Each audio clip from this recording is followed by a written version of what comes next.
أعوذ بالله من الشيطان الرجيم بسم الله الرحمن الرحيم الحمد لله رب العالمين والصلاة والسلام على نبينا محمد وآله وأصحابه أجمعين أما بعد. عنوان د ملحد یا ایتیس. تیس خدای یا ګاډ ته وایي او ایتیس هغه چا ته وایي چې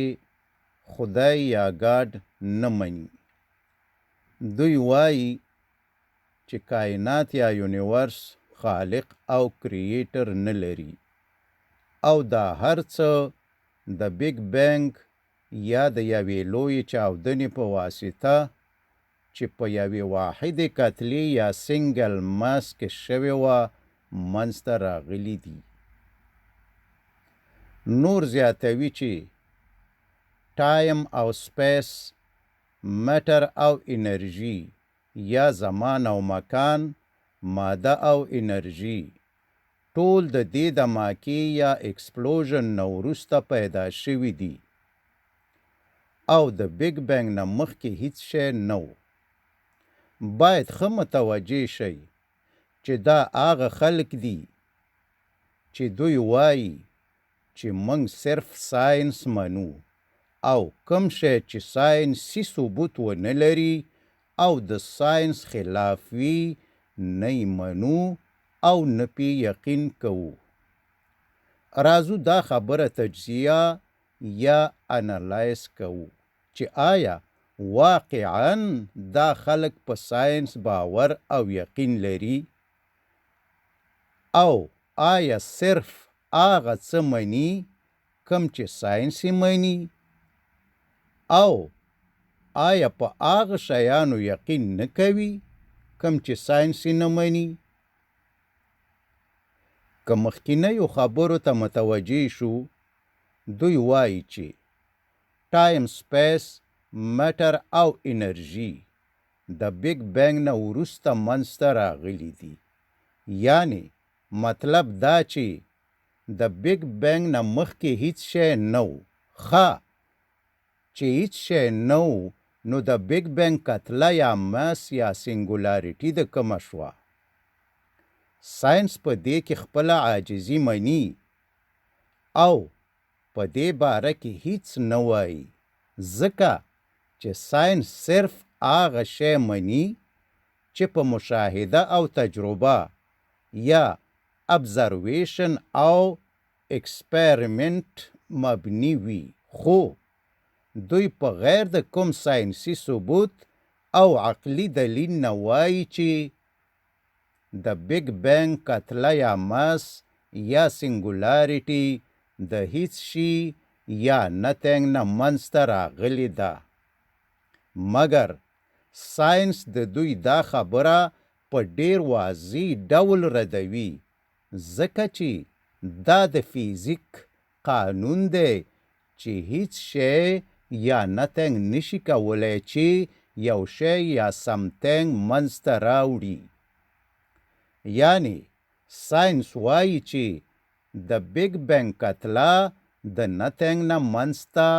نه ده راغلې، خو دا تش په خوله د ساینس پیروان او په عمل کې د ساینس نه منکر وایي چې د بیگ بینګ کتله په خپل سر د هیڅ نه منځته راغلې، چې دا خو په ښکاره او واضح ډول د ساینس نه انکار دی، ځکه دوی چې څه وایي هغه د ساینسي قوانینو او اصولو خلاف دي. او عجیبه خو دا ده چې دې ته بیا ساینس وایي او د ساینس نوم ورکوي. حقیقت دا دی چې دوی هغه خلک دي چې په خوله وایي چې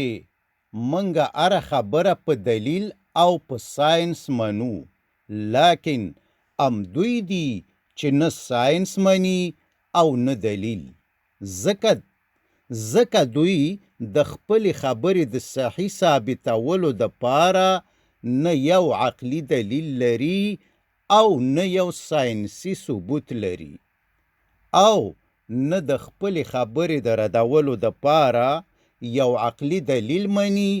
او نه یو ساینسي ثبوت مني ځکه چې یو سالم عقل هم دا نه مني چې د نش یا هیڅ نه دی یو شی پیدا شي او نه تر اوسه پورې مشاهده او نه په لابراتوار کې تجربه شوي چې د نش یا هیڅ نه دی یو شی جوړ شوی وي بل سوال دا پیدا کیږي چې په دې کتله یا میس کې انفجار یا ایکسپلوژن څنګه وشو او څنګه کنټرول شو ایټیس وایي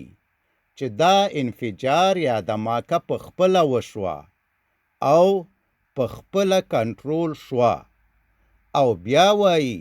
چې دا ساینس دی او د ساینس نوم ورکوي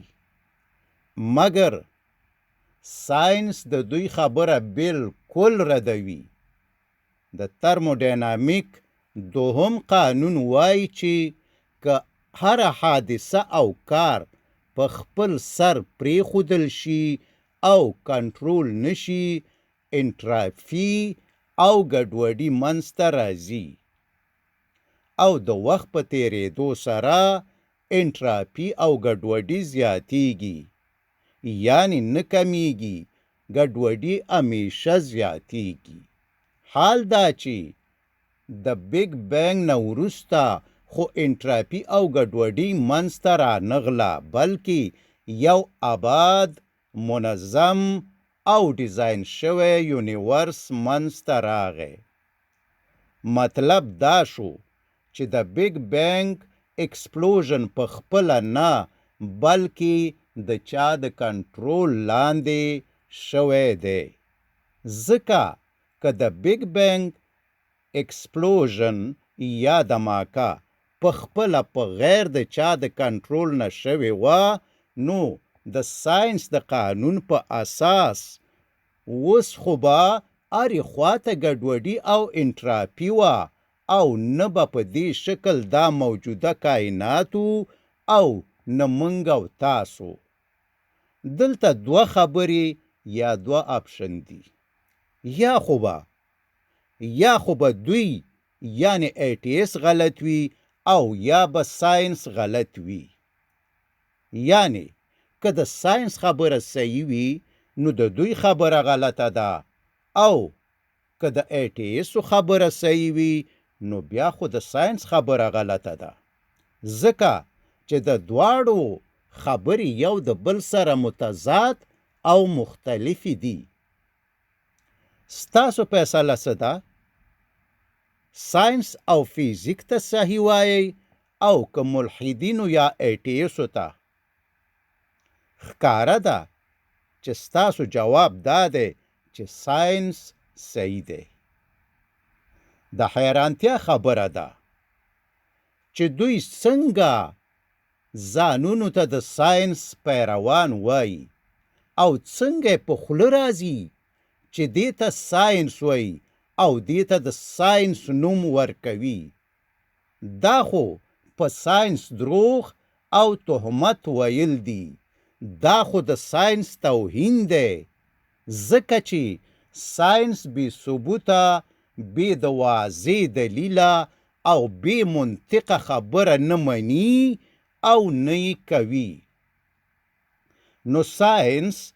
دا خبره نه مني چې د بیگ بینګ کتله یا مس یا سینګولاریټي د نش یا نتنګ نه پیدا شوې ده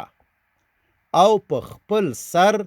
د یو بې کنټروله انفجار په نتیجه کې کائنات منځته راغلي دي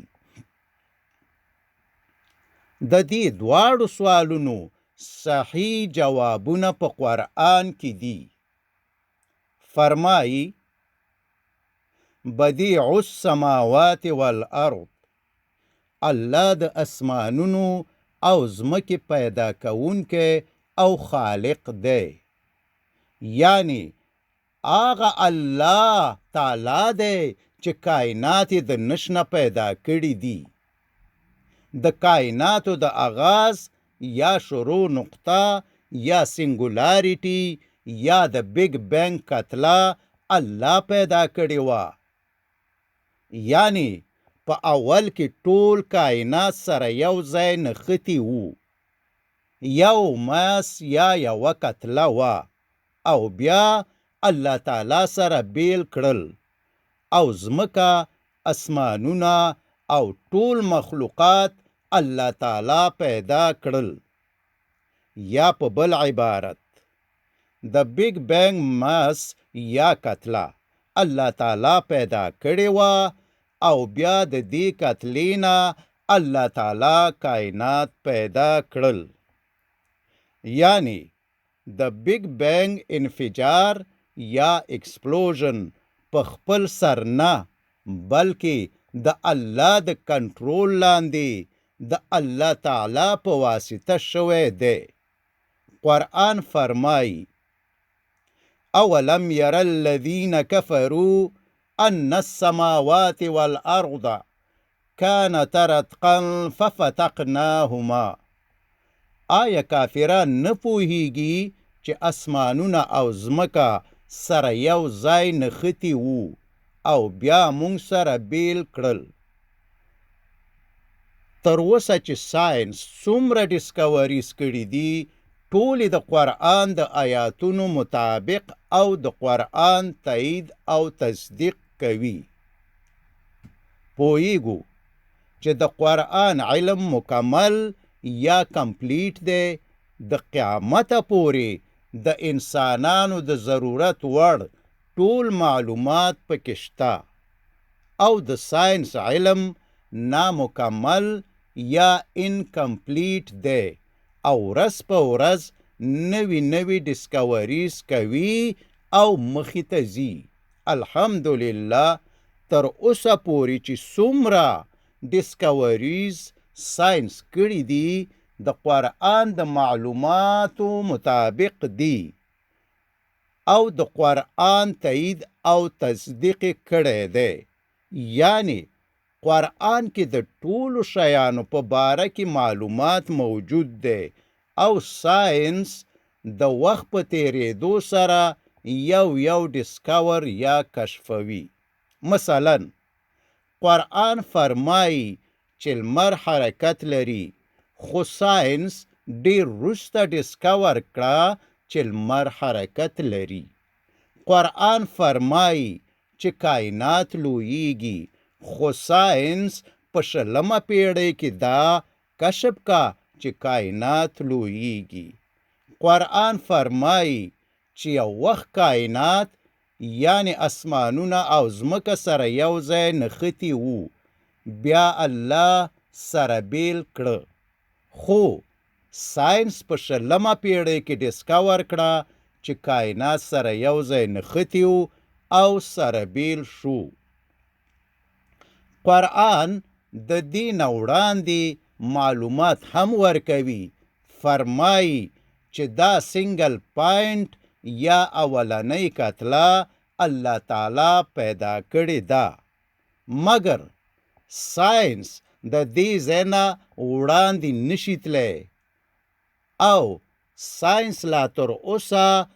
دې مرحلې یا سټیج ته نه دی رسېدلی چې د الله تعالی په باره کې څه ووایي. خو د دې دا مطلب نه دی چې ساینس الله نه مني. په دې ځای کې ساینس خپله عاجزي ښیي. که ساینس دا نشي ثابتولی چې د بیگ بینگ کتله یا سنگولاریټي الله پیدا کړې ده خو دا هم نشي ثابتولی چې الله نه ده پیدا کړې بلکې په غیر مستقیم یا انډایرکټ ډول ساینس اشارې او سیګنل دی خبرې ته ورکوي چې د بیگ بینگ کتله الله پیدا کړې ده. ځکه لکه مخکې چې ذکر شو چې چې ساينس د بیگ بینګ د کتلې پیدا کېدل د هیڅ یا نتنګ نه ردوي او بیا په دې کتله کې په غیر د کنټرولر نه انفجار یا دماکه کول او د اغینا د یو منظم یونیورس منځته راتلل هم د ساينس او فیزیک د قانون خلاف دي او ساينس ردوي او لکه څنګه چې تر اوسه پورې ساينس د قرآن د هرې خبرې د صحت تصدیق کړی دی ان شاء الله چې یوه ورځ به ساينس په واضح ډول دا هم تصدیق کړي چې کائنات الله تعالی پیدا کړي دي وما علینا الا البلاغ وصلى الله تعالى على خير خلقه محمد وآله وأصحابه أجمعين.